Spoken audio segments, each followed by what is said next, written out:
আসসালামু আলাইকুম এইচএসসি 25 শিক্ষার্থীবৃন্দ, সবাই জানো যে আমরা লাস্ট নাইট এক্সাম টপিকস যে সিরিজটা চালু করেছি। এই সিরিজের আন্ডারে প্রত্যেকটা অধ্যায়ের যে টপিকসগুলো খুবই ইম্পর্টেন্ট, যেগুলো না পড়লেই না, যেগুলো মানে 100% আসবে, সেই টপিকসগুলো কিন্তু তোমাদেরকে গুছিয়ে দেওয়ার ট্রাই করতেছি। এবং আজকে যে অধ্যায়টা রয়েছে সেটা হচ্ছে জীববিজ্ঞান প্রথম পত্রের 9 নং অধ্যায়, যেটাকে আমরা বলি যে উদ্ভিদ সারিতত্ত্ব। এই উদ্ভিদ সারিতত্ত্ব কিন্তু অনেক বড় একটা অধ্যায়। এখান থেকে কিন্তু দুইটা কোশ্চেন চলেই আসে, মানে একটা তো আসবেই, দুইটাও চলে আসতে পারে। খুবই ইম্পর্টেন্ট একটা অধ্যায় এবং অনেক বড়, মানে আগা থেকে গোড়া যদি তুমি রিডিং করতে চাও তাও তুমি শেষ করতে পারবে না, এমন একটা বড় অধ্যায়। তো আমি একদম শর্ট করে তোমাদের জন্য সাজিয়ে দিব ইনশাল্লাহ। এবং যারা তোমাদের ফ্রেন্ডদেরকে এখনো শেয়ার দাও নাই তারা কিন্তু ভিডিওগুলো শেয়ার দিয়ে দিবা, তোমাদের ফ্রেন্ডদেরও উপকার হবে। এবং এই অধ্যায়টা যেহেতু খুবই গুরুত্বপূর্ণ, এটাকে আমরা ভালোভাবে পড়বো ইনশাল্লাহ। এবং এখান থেকে অনেক টপিকস রয়েছে, যারা হচ্ছে ভালো স্টুডেন্ট তারা সবগুলোই দেখবে। এখানে পড়তে বেশি সময় লাগবে না, তোমার যদি পড়া থাকে পড়তে বেশি সময় লাগবে না। এবং আমরা বলে দিয়েছি কীভাবে তুমি 7 থেকে 8 ঘন্টার মধ্যেই এই যে তোমার সাজেশনটা আছে সেই সাজেশনটা তুমি ফুলফিল করতে পারবা আগের দিন রাতে বা আগের দিন যদি তুমি শুরু করো। এবং সেক্ষেত্রে কিন্তু যারা হচ্ছে একদম ভালো স্টুডেন্ট তারা সবগুলাই ট্রাই করবা। আর যারা হচ্ছে একটু তাদের ল্যাকিংস আছে তারা কিন্তু যেগুলো হচ্ছে 5 স্টার টপিক্স, যেমন এখানে আছে C3 সাইকেল, এটা কিন্তু না পড়ে যাওয়াই যাবে না।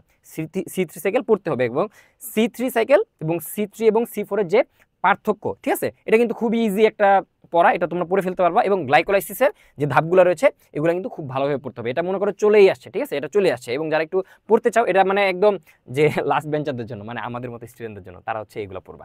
আর যারা একটু মানে আতেল টাইপের আছে বা ভালো করতে চাও, না আতেলটা বলাটা উচিত না, যারা ভালো করতে চাও তারা কিন্তু সবগুলোই পড়বা। একটা হচ্ছে পত্রন্ধ্র বন্ধ এবং খোলা হওয়ার যে আধুনিক যে মতবাদ, সেই মতবাদটা খুব ভালোভাবে পড়বা, যে একদম সোজা জিনিস, যা হচ্ছে ব্লু লাইটের কাহিনী। তারপর হচ্ছে এখানে হচ্ছে পেজ বেড়ে যাচ্ছে কমে যাচ্ছে, এই দুইটা জিনিস বুঝলেই, যেহেতু পটাশিয়াম ঢুকতেছে তার মানে কি পটাশিয়ামের সাথে হচ্ছে আমাদের পানিও ঢুকে যায়, তার মানে কি পত্রন্ধ্রটা হচ্ছে স্ফীত হয়ে যায়, পত্রন্ধ্র খুলে যায়। তো এই জিনিসগুলো হচ্ছে তোমরা পড়ছো, ফাইনাল গিয়ার কোর্সে একদম ডিটেলসে তোমাদেরকে পড়াই দিছি, প্রত্যেকটা মতবাদই তোমাদেরকে দেখাই দিছি, তোমরা এইগুলো ফলো করতে পারো। এবং তারপর হচ্ছে পত্ররন্ধ্রীয় প্রশোধন, এটা কীভাবে হয় এটা একটু দেখে যাবা। তারপর হচ্ছে C4 সাইকেল, C3 সাইকেল পড়লে C4 সাইকেল পড়তে তোমাদের সময় লাগবে না, ঠিক আছে। আর এই জিনিসটা একটু পড়ে যাও, এই জিনিসটা আমি আরেকটা স্টার আমি নিচ থেকে বাড়াই দিচ্ছি, এটা হচ্ছে 4 স্টার, ঠিক আছে। এটা হচ্ছে তোমরা আরেকটা স্টার তোমরা খুব ভালোভাবে পড়বা, ঠিক আছে। 36টা যে এটিপির হিসাবটা কীভাবে করতে হয়, ঠিক আছে। যেমন হচ্ছে গ্লাইকোলাইসিসে হচ্ছে আমাদের 6টা এটিপি, তারপর হচ্ছে অ্যাসিডাল কোয়ে ফরমেশন, এখানে হচ্ছে আমাদের 6টা এটিপি। আর ক্রেবস সাইকেল হচ্ছে আমাদের বাকি যে তোমার 24টা এটিপি, ঠিক আছে। এগুলো হচ্ছে কিন্তু খুব ভালোভাবে তোমরা দেখে যাবে, এবং এগুলো কিন্তু তোমাদেরকে পড়াই দেওয়া হয়েছে, এবং যে যেখান থেকে পড়ার সমস্যা নাই, তোমরা জাস্ট আনসার করতে পারলে হয়েছে, ঠিক আছে। তো এটা একটু দেখে যাবা। তারপর হচ্ছে সালোক সংশ্লেষণ প্রক্রিয়ায় নির্গত অক্সিজেনের উৎস, এটা একটু দেখে যাবা, যে এখানে হচ্ছে জাস্ট রুবেন কামেন বিক্রিয়া আর হচ্ছে হিল বিক্রিয়া, এগুলো একটু লিখে দিলেই হবে। আর অবাধ শোষণ প্রক্রিয়া এবং এর গুরুত্ব, সবাদ শোষণ এবং অবাধ শোষণের প্রক্রিয়ার গুরুত্বটা একটু দেখবা।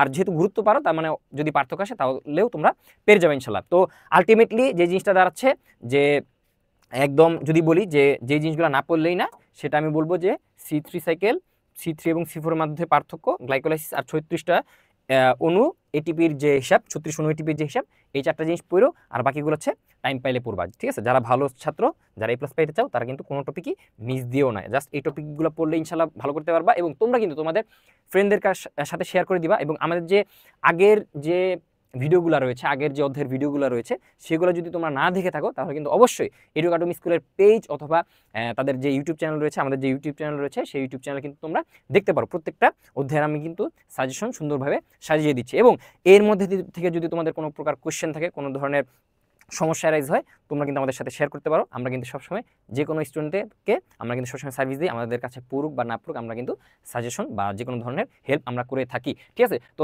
এই ছিল আজকের সাজেশন। তো নেক্সট কোনো ভিডিওতে আবার নতুন অধ্যায়ের উপর সাজেশন আনবো ইনশাল্লাহ। তো সবাই আমাদের জন্য দোয়া করবা, আমরা তোমাদের জন্য দোয়া করি। সবাই ভালো থাকো, সুস্থ থাকো, আল্লাহ হাফেজ।